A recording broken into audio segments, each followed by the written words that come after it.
Tonight, authorities issue high fire danger warnings across the region, urging locals to stay alert. And regional South Australians over the age of 16 set to be eligible for the COVID-19 jab from tomorrow. From our 7 Spencer Golf Studios, your nightly news with Ruby Kamain begins now. Good evening.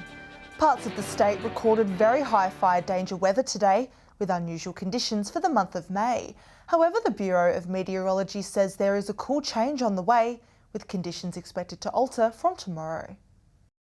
High temperatures and damaging winds lashing parts of the state today. The unusual conditions for May leaving country fire service crews on high alert, with very high fire danger warnings reminding communities to remain vigilant even after the fire season is over. Yeah, fires happen any time of the year, and although it's unseasonal to see it normally this late, it's just a reminder that this weather can hit us at any time. He says now is not the time to be complacent, urging people to clean up their properties and always have a bushfire plan. We always ask people to maintain a well-prepared home. Keeping the house clean of vegetation built up around it all year round is the best way to stay safe. The Bureau of Meteorology recording temperatures across the Eyre Peninsula, mid-north and far north between 4 and 8 degrees above average, due to a combination of hot, dry and windy conditions, which elevates the fire danger. So hot and dry northerly winds.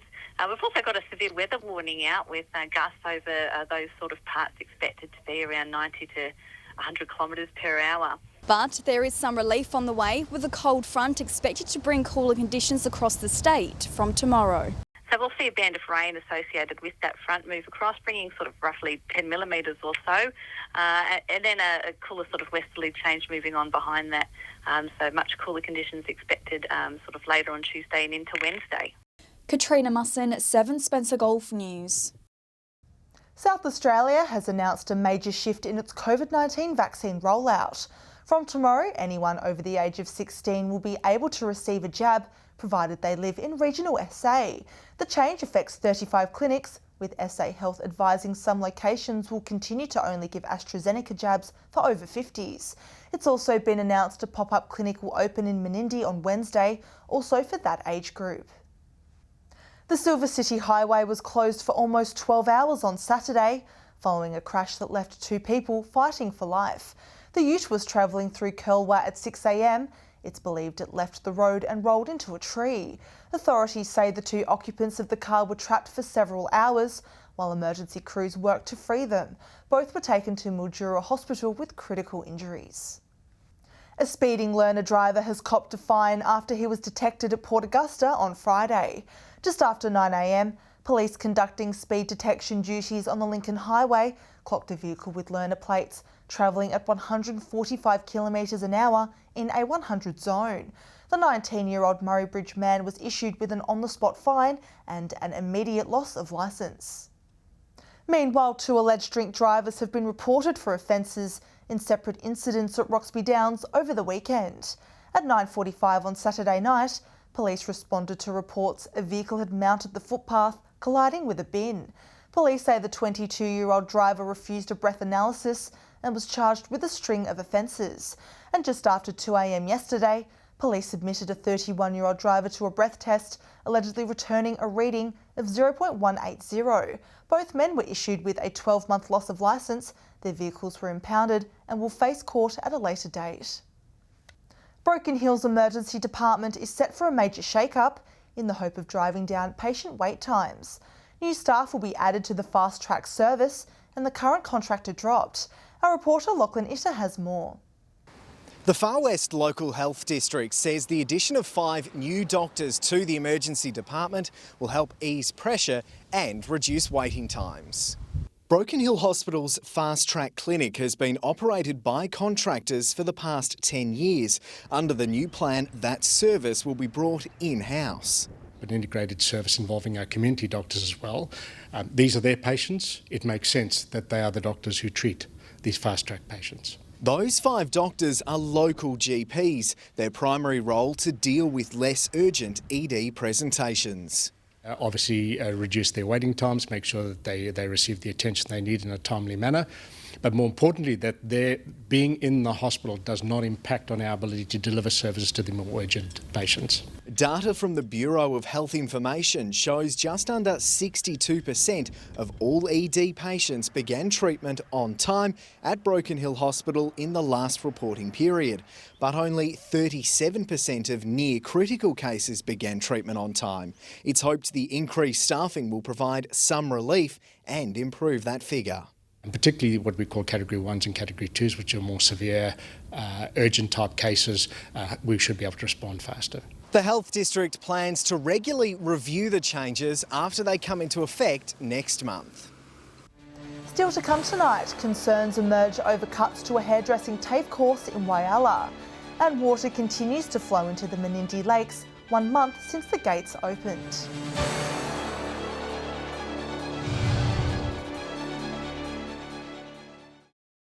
Welcome back. New plans to scrap Whyalla's TAFE hairdressing course could force Spencer Gulf students to travel hours away for their qualifications.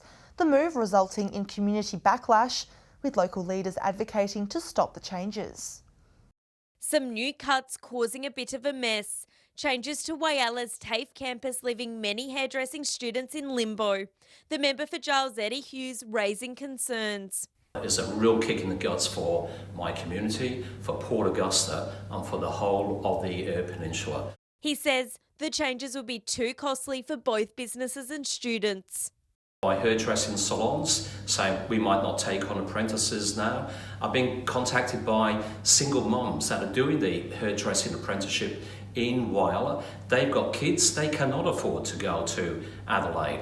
In a statement, TAFE SA Chief Executive David Coltman says these changes are assessed on current and future demand, and there's been a decrease in enrolment in Whyalla, so the course will be delivered in surrounding towns such as Port Pirie. But local leaders say that's not good enough. This is all about looking after TAFE in Adelaide at the expense of regional communities with no thought about what the impact is on those regional communities. Shari Hams, 7 Spencer Gulf News. South Australians are set to benefit from new and improved public spaces, with 27 shovel-ready projects receiving more funding. The Flinders Ranges Council is working on 2 projects which were successful, with the Mayor saying it's a boost for the community. A cash boost for local projects. The Flinders Ranges Council successful in receiving funding, just over $580,000 for the streetscape plan and just over $200,000 for stage 2 of the Cornbush Tucker Trail. So the bush food strategy, this is stage 2, which adds some exercise equipment to the path, but mainly it's to do with tying those walkways in with the streetscape plan. It's part of the state government's 2020 to 21 round of the Open Spaces and Places for People grants program, funding $22.3 million worth of projects across 21 council areas. This is part of making sure that we have some amenity for people to congregate, talk about where they're going to visit in a local town or region, and obviously be able to refresh and meet with their friends. The Mayor says while projects are still on track to be completed by June, the funding will help speed up its construction. It'll certainly fast track the bush food project, and with the streetscape, what it will do is it'll enhance what we were envisaging. It's hoped once completed, residents and visitors will benefit. Not only does it help our constituents that have gone many years without new footpaths, it certainly will enhance the place for visitors, and hopefully some of them will stay. Katrina Musson, 7 Spencer Gulf News. Saturday marked exactly 1 month since the gates were opened at Lake Menindee. The lake system is now over 50% full and expected to rise into next month. Water New South Wales says Lake Wetherell and Lake Pumamaru are expected to fill with up to 50 gigalitres to reach Lake Menindee. Water from the lakes has been released downstream, but the MDBA says large releases aren't likely before late spring. A blaze which destroyed a car in Broken Hill late last week isn't believed to be suspicious by firefighters. Crews were called to Bathurst Street at 2 a.m. on Friday, finding the car's engine bay well alight. Firefighters managed to stop flames from spreading to the rest of the ute, but it was still extensively damaged. With trade type vehicles like utes, we're also looking for cargo or contents in the back if there's other explosives or other things that might be dangerous for crews while they're extinguishing them. Firefighters say it's lucky the car was parked on the street where the flames couldn't spread to the home. Stay with us after the break. Construction begins on major upgrades to a Broken Hill park. And dancers from across the Gulf showcase some moves in Port Lincoln for charity.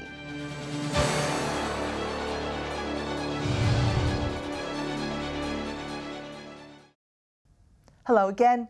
Work has begun on the much anticipated upgrade of Broken Hill's Queen Elizabeth Park. Construction will see new playgrounds, amenities and lighting installed and the picnic train relocation completed. The off-leash dog area will also receive new agility equipment. Council says parts of the park will be fenced off to the public while work is underway. More than 600 businesses have put their name forward to host electric vehicle charging stations. The state government says it plans to install 530 fast-track points across the state, including in the Mid-North, Far North and Eyre Peninsula. Supermarkets, hotels and petrol stations among those expressing interest in having government-funded charges on their properties. Information on potential sites will be made available next week. Port Broughton will be celebrating history this weekend with a festival to showcase 150 years of the town. Volunteers have been working around the clock to organise a jam-packed event to celebrate Barunga's unique heritage. A slice of history that may spark some memories for Port Broughton residents. There's a massive 150 years of history in there, you know, from family history to dolls to boats. This local museum showcasing the region's history during this year's Heritage Festival. Lots to see. People go through there in 10 minutes and they say, I've seen it all, and I say it's impossible. You couldn't have possibly seen it all. Just amazing what you can see in there. My favourite, personal favourite, is the dress collection, vintage dresses. It's just absolutely beautiful. Other festivities will be keeping both locals and visitors busy with a jam-packed itinerary. We've got our gallery opening on Friday night and we're having an exhibition. And we've also got a show and shine on the foreshore on Sunday and also movies at the Town Hall. Many say the Heritage Museum is an accolade to the hard work of volunteers. The centre's president calling for more helping hands in the coming months. To get more volunteers because we're really struggling for numbers at present, and yeah, more volunteers would be great. More information on the Heritage Festival can be found online. This weekend, enjoy the festivities. There's lots to do. Our foreshore is looking fabulous. The weather's going to be great. We hope to see you in Port Broughton. Shari Hams, 7 Spencer Gulf News. More than $20,000 has been granted to Port Lincoln's Railway Museum to display its historic locomotive and hopper wagon. The History Trust of SA providing the funds for organisers to build a shed and protect its train. The locomotive was the first diesel train on the Eyre Peninsula, organisers hoping the display will help keep the region's rich railway history alive. So we can proceed to build that shed to house the historic locomotive 850 and the grain hopper wagon, the last of its kind left on Eyre Peninsula here. Construction is set to begin by the end of the year. Seaview Christian College students have raised more than $600 after all year levels took part in the Run for Bibles fundraising event on Friday. It's the third year the school has got on board with the challenge, with the funds now to go towards purchasing 85 Bibles for underprivileged children in South Africa. Dozens of dancers from across the region gathered in Port Lincoln over the weekend to raise vital funds for sick children. The team smashing the initial fundraising goal by more than $1,000.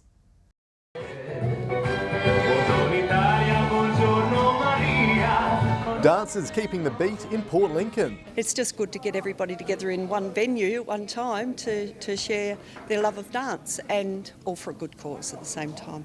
Dozens of people from across the region coming together over the weekend, carving up the dance floor, raising vital funds for sick children. I'm absolutely amazed at wanting to get the show started. The money going towards the Ronald McDonald House, which provides children needing medical treatment in Adelaide with accommodation. Goodness knows how generous people might get with that. But the team smashed the goal, raising almost double that, with $2,000 being donated to the charity. There's many people over here in the rural areas that have taken advantage of what they're offering in Adelaide. From the tango to ballroom to line dancing, there was something for everyone young and young at heart. Mike Bradford travelling all the way from Tumby Bay to join in.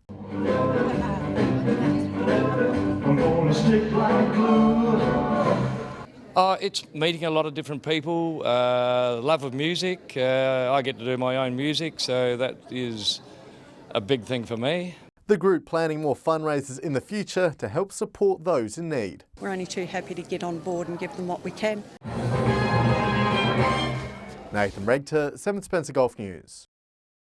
Stay with us after the break. We'll have the scores and highlights from weekend footy. And Alex Sykes will join us with the weather details.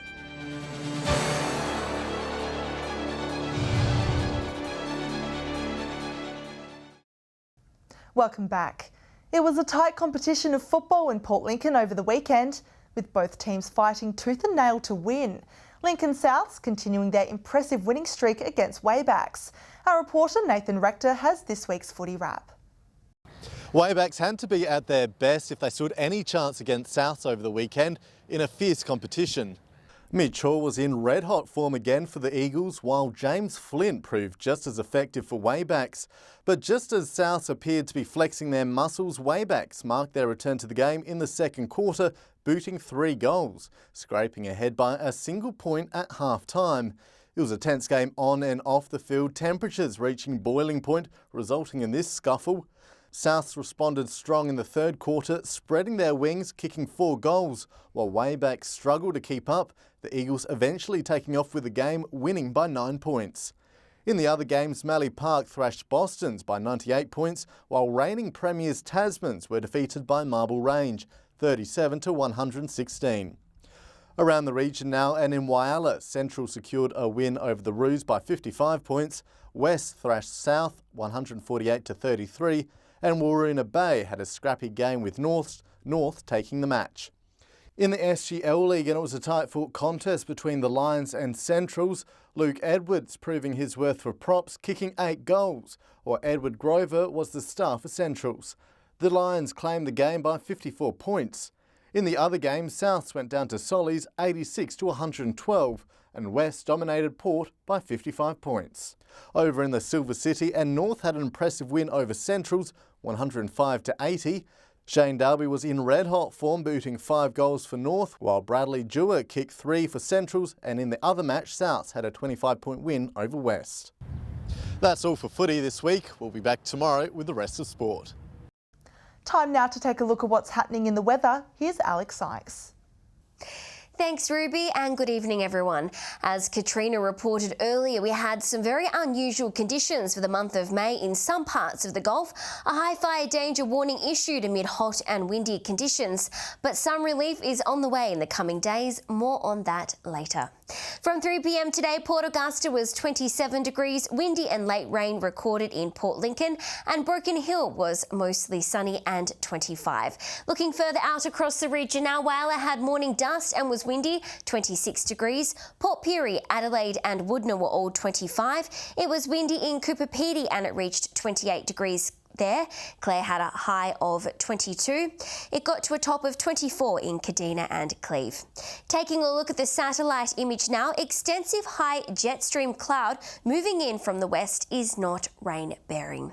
Moving on to tomorrow's weather outlook now, and we'll start with the Gulf waters. North to northeasterly winds 15 to 20 knots, seas between 1.5 to 2.5 metres, and south to southwesterly swell around 1 metre. And a short time ago, there were a number of warnings currently for parts of South Australia, including a marine wind warning, a warning for sheep graziers, and a severe weather warning also. To tomorrow's temperatures, Port Lincoln rain windy, a top of 17. Cleve, rain easing, also windy and 15. Woodner to top 16 degrees there. Morning showers for Whyalla, 20 degrees. Port Augusta, showers easing and windy, 21. Kadina, rain and windy, 19 degrees. Port Pirie, showers easing, 21. Clare set to reach a high of 18 degrees.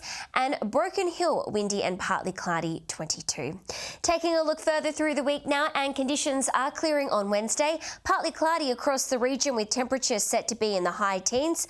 Rain forecast for Adelaide, a top of 17 degrees there. Identical conditions forecast for Thursday. Cooper Pedy, Port Augusta, Woodner, Port Lincoln and Port Pirie all reaching 19 degrees, while Broken Hill and Adelaide will record the region's low, a top of 17 degrees there. And not a drop of rain forecast for Friday. Partly cloudy conditions across the region. Port Pirie and Port Augusta will both have tops of 20 degrees, and Adelaide and Broken Hill will reach a high of 17. So we only have to endure these windy and rainy conditions for another day, and then it will calm down. And that's all the weather from me for tonight. It's back to you, Ruby. Lovely, thanks for that, Alex. And that's the local news this Monday evening. Thanks for joining us. I'll have updates later. Until then, enjoy your evening. Good night.